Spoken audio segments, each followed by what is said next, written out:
Plantão médico para você. Olha, segundo o Ministério da Saúde, 4 em cada 10 brasileiros têm colesterol alto. E sabe o que é preocupante? 67% dos brasileiros não sabem a sua taxa de colesterol. Eu mesmo não sei a minha. Você sabe?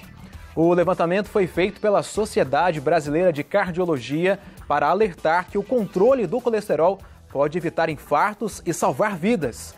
O nível elevado de gordura saturada no sangue pode levar a comorbidades que agravam as condições de pacientes com a Covid-19. Assunto seríssimo. Para falar sobre esse assunto, vamos conversar agora via Skype com o endocrinologista Dr. Regis Salgado, que está conosco pela internet. Dr. Regis, boa tarde, bem-vindo, tudo bem com o senhor? Tudo bem, José? Tudo bem, Letícia? Boa tarde, doutor. Tudo ótimo. E nós já estamos curiosos para tirar todas as dúvidas sobre o colesterol, viu? Pois é, meninos. O que acontece? O colesterol, ele assim, vamos atualizar um pouquinho essa história do colesterol, porque no começo, o problema do colesterol foi o seguinte. Opa, acho que... Vocês estão me ouvindo? Estamos sim, doutor. Sim. Fica à vontade. Que caiu a imagem de vocês aqui para mim, então eu perdi um pouquinho. Mas vamos lá. Então, o que acontece? Agora sim, agora voltamos. Estamos aqui, ó. Então, é ótimo, agora eu estou vendo vocês. Então, o que acontece? No início, as pessoas acabavam infartando, iam para o pronto-socorro, e aí o que acontecia? Media-se as enzimas, que é a CKMB, e media o colesterol, e aí o colesterol estava lá em cima, tá? Então, e aí começou a se acreditar que era exatamente o problema do colesterol que estavam causando infarto, não que não é, tá? Mas o grande problema é que muitas vezes aquele colesterol que estava alto, naquele momento ele estava protegendo o coração e não atacando o coração. Você entendeu? O colesterol, na verdade, todas as moléculas que terminam com o sufixo -ol, é classificado quimicamente como um grupo chamado de álcool. Então, o colesterol, na verdade, ele é um álcool e a finalidade dele é exatamente proteger a membrana celular do nosso organismo como um todo, e principalmente as artérias e a musculatura cardíaca. Então, o que acontece? Os transportadores do colesterol, o colesterol ele não consegue chegar sozinho aos tecidos, então ele depende um pouco dos transportadores, que são o HDL, o LDL e o VLDL. E é exatamente esses transportadores que acabam causando o problema, e não necessariamente o colesterol. Então, o que acaba acontecendo? Quando eu tenho uma elevação no sangue das taxas do LDL e do VLDL, eu posso começar a ter depósito de gordura dentro das artérias. E aí eu começo a prejudicar a parte circulatória. Então, assim, desmistificando um pouco o colesterol, o que nós medimos, na verdade, não é o colesterol em si, e sim o LDL e o HDL, que é o colesterol bom. Então, o que são essas moléculas? Na verdade, elas são lipoproteínas. Tá? Então, o que é isso? É uma mistura de gordura do triglicéride com uma proteína. Por quê?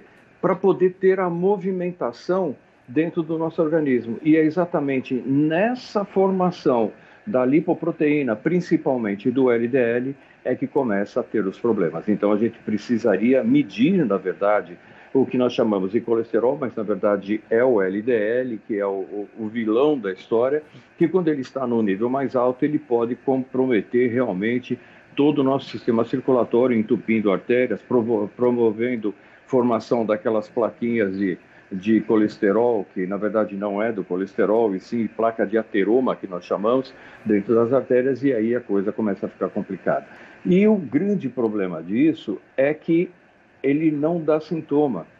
Então, a gente não consegue ter exatamente qual é o sintoma que o LDL alto vai causar no meu organismo. Não existe um sintoma específico. Eu vou descobrir isso, talvez, numa hora que eu esteja infartando. E aí é um grande problema. E como é que a gente consegue medir o HDL e o LDL, doutor? Normalmente, é um exame de sangue, que é chamado de colesterol total e frações, né? E exatamente as frações do colesterol, que é o HDL, que é o colesterol bom, Por que ele é o colesterol bom? Porque a taxa de proteínas que ele tem é maior que a de gordura. Então, ele consegue fazer o transporte do colesterol de uma forma muito mais eficiente, entendeu? Agora, quando eu tenho o LDL, já é o contrário. Eu já tenho uma quantidade maior de gordura e menor de proteína. E o VLDL também. Mas aí, quando a gente faz essa medição, eu tenho como saber exatamente em que grau que isso está e qual o risco cardíaco que a gente está apresentando quando a gente faz a medição das frações do colesterol. Na verdade, antigamente nós fazíamos somente o colesterol total e aí nós errávamos muito. Por quê? Porque eu posso ter uma taxa alta de HDL e isso vai representar no número alto no exame, quando na verdade aquilo está sendo uma coisa saudável para mim e não um problema que complica realmente. Doutor, eu li uma pesquisa agora recente que por causa da pandemia, até em muitas crianças está acontecendo aí o alto colesterol. E isso é muito sério. Exatamente. O fato de as pessoas acabam achando que criança não tem problemas, tá? A criança tem tantos problemas como adultos. Por quê? O grande problema do colesterol, na verdade, primeiro, ele é familiar, né? Ou seja, ele é uma predisposição genética que nós temos a formar essas moléculas de colesterol ruim, aí no caso do HDL e do VLDL, com uma facilidade maior. E aí vem uma coisa muito interessante, viu, José, que é assim, todo mundo acha que as pessoas obesas é que têm mais colesterol, e na verdade não é. Você entendeu? Até, em termos de estatística, a maior parte das pessoas com colesterol muito alto, e quando a gente fala em muito alto, assim, o valor normal de um colesterol total vira aí em torno de 200, 220. Eu já peguei casos de pessoas com 600, 700 de colesterol e magérrimas, você entendeu? Por quê? Porque o que acontece é o seguinte, como é uma tendência do organismo dela a formar esse colesterol, o que acaba acontecendo é que quando eu não tenho gordura na alimentação, eu vou tirar da minha reserva, ou seja, daquela gordura corpórea. Então, eu vou acabar tendo sempre uma quantidade de colesterol sempre mais alto. E é exatamente esses casos que acabam complicando e complicando bastante. E assim, para desmistificar um pouco isso, porque geralmente os obesos, né, eles não têm colesterol alto. É muito raro a gente ver obeso com colesterol alto. O obeso tem um outro problema, que é o triglicéride. Entendeu? Às vezes o triglicéride, sim, pode causar uma alteração um pouco maior, um aumento de triglicérides. O que é o triglicéride? É gordura pura. Você entendeu? Então não é gordura combinada. O colesterol não, é gordura combinada com proteína. Como você falou da Covid, a Covid tem uma coisa interessante, que todo o processo inflamatório, eu mobilizo muito o colesterol. Você entendeu? Porque, como eu lhe falei, ele é um protetor de membranas, né? Membranas, o que seria? A pelezinho do nosso sistema celular. Você entendeu? Então, quando eu tenho um processo inflamatório, eu mobilizo uma quantidade muito grande de colesterol exatamente para poder fazer a defesa desses tecidos. Exatamente da mesma forma que eu tenho quando a pessoa está infartando. E uma coisa interessante é que hoje nós sabemos que o infarto é um processo inflamatório, você entendeu? E não só obstrutivo como se achava até um tempo atrás. Então, quando eu tenho esse processo inflamatório, ou seja, quando eu tenho a obstrução da coronária, que faz com que eu tenha uma diminuição do fluxo sanguíneo no miocárdio, que é o músculo do coração, naquele momento, eu faço um processo inflamatório. E aí, o que acontece? O organismo mobiliza uma quantidade grande de colesterol, do colesterol verdadeiro, não do transportador, para poder salvar aquele tecido. E na Covid-19 está acontecendo.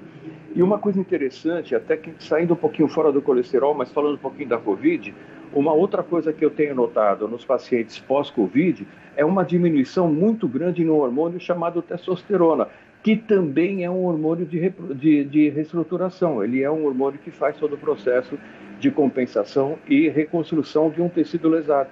Você entendeu? Então, são as duas coisas que eu tenho observado bastante. Aumento de taxas de colesterol e também uma baixa no nível de testosterona, que, de certa forma, está ali ligado, né? São todos os processos de reparação do nosso organismo.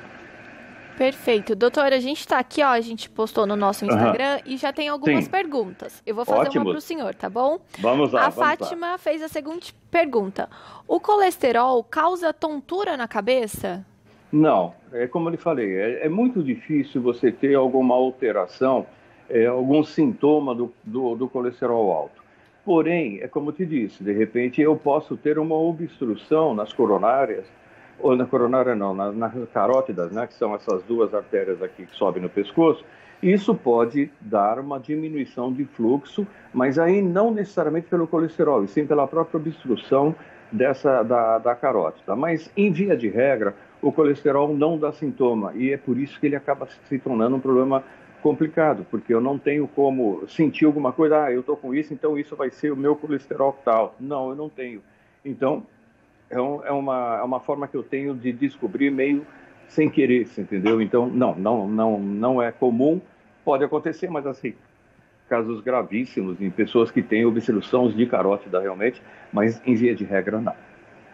Assunto seríssimo para você que acompanha o Santa Receita. Nós estamos recebendo o Dr. Regis Salgado, falando, portanto, desse assunto sobre o colesterol aqui no Plantão Médico do Santa Receita. Tem mensagem via WhatsApp, vamos acompanhar, você mandou para a gente. Doutor, a Angélica Lima da Silva, de São Paulo, capital. Boa tarde para você, Angélica, obrigado pela mensagem. Ela disse que o colesterol dela está alto e gostaria de saber se vira gordura no fígado, doutor. Pois vira sim. E aí esse é um grande problema também, porque o fígado é uma usina que nós temos. Então, ele processa toda a gordura que nós ingerimos e que vamos armazenar. E muitas vezes, quando o colesterol está alto, eu acabo sobrecarregando um pouco o meu fígado e eu acabo desenvolvendo um processo chamado esteatose hepática. Tanto é que uma das medicações que é utilizada para tratamento de esteatose hepática, que em outras palavras é a gordura no fígado, é a mesma que nós usamos muitas vezes para tratar colesterol e triglicérides também. Perfeito. Olha, a Laurita Silva colocou aqui. O meu colesterol está 220. Como que eu faço para baixar? Olha, 220, se for o total, com certeza está normal. Tá? Então não há motivo para se preocupar. Mas o certo aí no caso seria medir as frações do colesterol, principalmente o LDL. Geralmente, o que é o colesterol total? É a soma dos três. Então, eu tenho o colesterol LDL, o VLDL e o HDL. Quando eu somo os valores desses três, eu tenho o total. 220 de colesterol total, dificilmente ela vai estar com alguma alteração de colesterol. Mas o que ela pode fazer para tentar baixar um pouquinho isso, eu acho até saudável, caminhada. Porque na caminhada eu consigo ativar bem o meu metabolismo, eu consigo consumir um pouco dessa gordura que o colesterol aí, ele acaba acumulando no organismo. Excelente pergunta, doutor. A gente vai aproveitar e vamos até a nossa cozinha, né, Lê? Porque a gente preparou alguns alimentos para você ir de casa, olhar com a gente, saber junto com o doutor se eles são ou não, se eles ajudam ou atrapalham. Bons isso vai ser importantíssimo. Pois é. Vamos olha lá, só, tem muita coisa aqui, hein, Lê? Já tá tudo preparadinho por aqui, né, Zé? Maravilha. Olha, a gente começa aqui. Doutor, vamos começar pelos que, pelo jeito, são os ruins, que estão aqui do nosso lado esquerdo. Pra gente ver o que não pode, né, doutor? Oi. Olha, fritura. Esses aqui são os alimentos do colesterol ruim, que é o LDL, certo? Exatamente. O que seriam os alimentos de colesterol ruim? São a captação desse tipo de alimento, ele acaba gerando uma quantidade muito grande de gordura, então ele vai aumentar o triglicérides no sangue, e como eu preciso do colesterol, e ele é um elemento ativo, ele está circulando o tempo todo, ele está sendo gerado o tempo todo, vários órgãos eu preciso dele, o que vai acontecer? Eu vou gerar transportadores. Então, se eu tiver uma quantidade de gorduras muito alta, principalmente as gorduras saturadas, né, que é aquela gordura mais de origem animal, não que ela seja ruim, mas ela estiver num nível muito alto, aí sim eu vou começar a formar mais o colesterol ruim. Embora a gente não pode esquecer o seguinte, existe um fator genético. Muitas vezes eu posso estar tendo uma dieta totalmente vegetariana, sem gordura nenhuma, e ter colesterol alto também. Ô, doutor, eu quero mostrar aqui algo que é delicioso, que é a ave com pele. E eu vou dizer para o senhor que é muito gostoso, né? A gente sabe que fica ali aquele gostinho, né, no churrasco, depois quando faz o frango de qualquer tipo. Frita, é muito perigoso a pele? Na verdade não é a pele. O que acontece é que na pele da ave eu tenho uma quantidade de gordura muito grande. Por quê?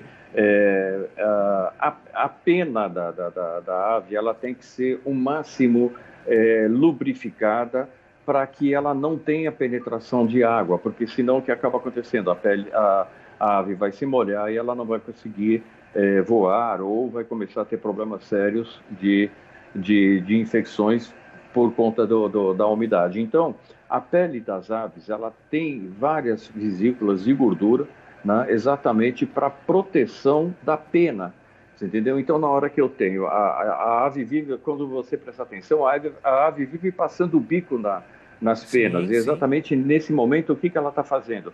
Ela está espalhando gordura exatamente pelas penas para poder lubrificar. Então, toda vez que nós comemos a pele do frango, ou a pele do peru, ou qualquer ave, no caso, a quantidade de gordura que nós estamos ingerindo é maior. Agora, você imagina o seguinte, se eu pegar essa pelezinha de um frango, uma coxa de frango, por exemplo, fizer na churrasqueira, boa parte dessa gordura vai sair.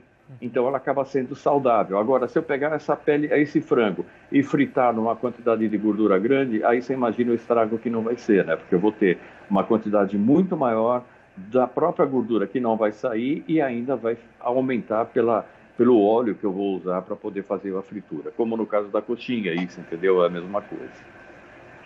Bom, a gente tem uma outra mensagem, doutor, dos nossos telespectadores via WhatsApp. Olha que bacana, vamos ler aqui. A Graciane, que é de Batatais, São Paulo. Coisa boa, um abraço para o pessoal de Batatais. Boa tarde para você também. Lá tem muita cana-de-açúcar, né? Terra completa de cana-de-açúcar. Estou aqui amamentando e meu colesterol total está 255. Tenho 32 anos. Quais cuidados posso tomar, visto que não é recomendado tomar remédios devido à amamentação? E aí, doutor, o que responder para a querida Graciane? Sim, realmente não. Porque o que acontece? No período da amamentação, ela não disse em que fase que ela está da amamentação, mas eu tenho duas fases muito importantes no processo de amamentação. Os 3 primeiros meses da amamentação, onde eu tenho o quê? A produção ou a transmissão de anticorpos da mãe para a criança. O nosso sistema imunológico ele é o último sistema que entra em funcionamento. Então, ele começa a partir do nascimento e vai até o 3º mês, só gerando anticorpos. Depois do 3º mês para frente, eu já entro na fase nutricional realmente, tá? Então, o que ela poderia... Ela não pode tomar remédio exatamente porque senão ela vai acabar passando medicação para a criança. O que ela pode fazer? Primeiro, reduzir um pouco os carboidratos na alimentação dela, aumentar bastante fibra, porque a maioria dos medicamentos de colesterol são fibras. Então, as fibras têm a capacidade de se unir a esses transportadores do colesterol, das lipoproteínas, e fazer uma eliminação. Então, o que ela poderia estar fazendo é tirar o carboidrato do jantar, não precisa tirar todas as refeições, mas do jantar, aumentar bastante fibras, né? E quando a gente fala em fibra, o ideal seria que ela usasse, por exemplo, granola, aveia, alimentos integrais. Por quê? Porque a quantidade de fibra nesses alimentos são maiores. E verduras cozidas, principalmente não cruas, porque aí sim eu crio uma condição de mobilizar mais esses alimentos para fazer um pouco da retirada do colesterol. E uma coisa importante, fazer uma atividade física. O fato dela estar amamentando não quer dizer que ela não possa ter uma atividade física. Porque quanto mais exercício eu fizer, mais eu consigo também eliminar essas gorduras e aí eu consigo melhorar esse colesterol. Eu acredito até que esse colesterol dela deve estar um pouco alto, até em função da própria amamentação, que muitas vezes pode ter uma elevação de gordura, exatamente porque a gordura ela acaba sendo uma fonte de reserva da própria mãe, você entendeu? Em relação ao processo que ela está tendo, que ela tem que alimentar o corpo dela e também o corpo da criança que ela está nutrindo, entendeu? Perfeito. Doutor, aqui do meu lado direito, são os alimentos que são bons para o colesterol, o HDL, certo? Exatamente. Então, aí, ó, nós São temos saudáveis. frutas. Nozes. As frutas, sim, as nozes são... todas as sementes, né, na verdade, elas são muito boas para colesterol. A maioria das sementes fornece uma quantidade de óleo, né, de gordura, porém essa gordura ela é metabolizada de uma forma diferente. Perfeito. Frutas, lembra que eu falei agora há pouco, linhaça é muito bom, os grãos em geral, entendeu? Nozes, castanhas, eles são gorduras saudáveis, né, para o nosso organismo, e aí a gente consegue. O próprio abacate, você vê, nós temos duas frutas que têm bastante gordura, por incrível que pareça, é abacate e banana. Os dois, essas duas frutas têm uma quantidade de gordura bem grande, só que é uma gordura boa, né? A gordura insaturada, a dificuldade é que você não vai formar tanto as moléculas de LDL a partir das gorduras saturadas, por isso que a gente deve consumir. Os peixes, né, como você colocou aí, também muito importante, ele tem, além do que, os peixes, eles têm uma outra coisa, né? Eles são muito ricos em vitamina D, né? Então, é importante também a gente consumir bastante a carne de peixe para quem tem problemas de colesterol. Perfeito. E além de todos esses alimentos, também tem medicação, né, doutor? Sim, aí exatamente. O que acontece? Como o colesterol ele é uma tendência, então, assim, dependendo do grau que estiver, vamos supor, se eu tiver com um nível de colesterol muito alto, eu não consigo reduzir esse colesterol somente com atividade física e com uma alimentação. Eu vou ter que depender de uma medicação. Você entendeu? Então, hoje nós temos uma classe de medicamentos chamado estatinas, né? Que são fibras, mas que elas têm um poder muito grande de incorporar a molécula do HDL e poder fazer a eliminação dele. Porque o que acontece? A formação do HDL passa necessariamente pelo VLDL. Então, primeiro eu formo o LDL e esse LDL se transforma em HDL, tá? Então, o que acontece? Eu tenho uma das dificuldades de algumas pessoas é exatamente o quê? Uma conversão do LDL em HDL que acaba ficando complicada por deficiência de algumas enzimas, e aí vem a condição genética. Então, quando eu tenho essa condição, eu preciso, se estiver muito alto o nível do meu LDL, eu tenho que reduzir a quantidade desse LDL, e aí eu vou fazer isso basicamente a partir de medicamentos, e aí não tem como a gente utilizar outro recurso. A alimentação ajuda, sim, mas ele não consegue corrigir. Doutor Regis, muito obrigado pela ajuda que dá a todos nós, viu? Ter dedicado um tempo do senhor para nos ajudar nesse assunto tão importante, e em breve o senhor volta aqui. Um forte abraço. Eu vou estar, já falei para a Biane, aí é minha casa, e eu não gosto de ficar muito longe. Querido, muito obrigada, viu, doutor? Obrigado. Boa tarde para o senhor. Até a próxima vez. Um grande abraço a todos os nossos ouvintes e para todos vocês. Muito obrigado. Que assunto importantíssimo que a gente vai colocar em pauta mais vezes, porque o cuidado com a saúde, Lê, claro, é um cuidado com você, mas principalmente com quem você ama, porque nem sempre, principalmente um homem, né? Ele gosta de cuidar de si, se preocupa com a sua saúde física, com as coisas que se alimenta, mas pensa no outro, quem você ama. Cuidando de você, você está cuidando do outro. É mais tempo com a sua família, com seus filhos, então é importante demais cuidar da nossa saúde.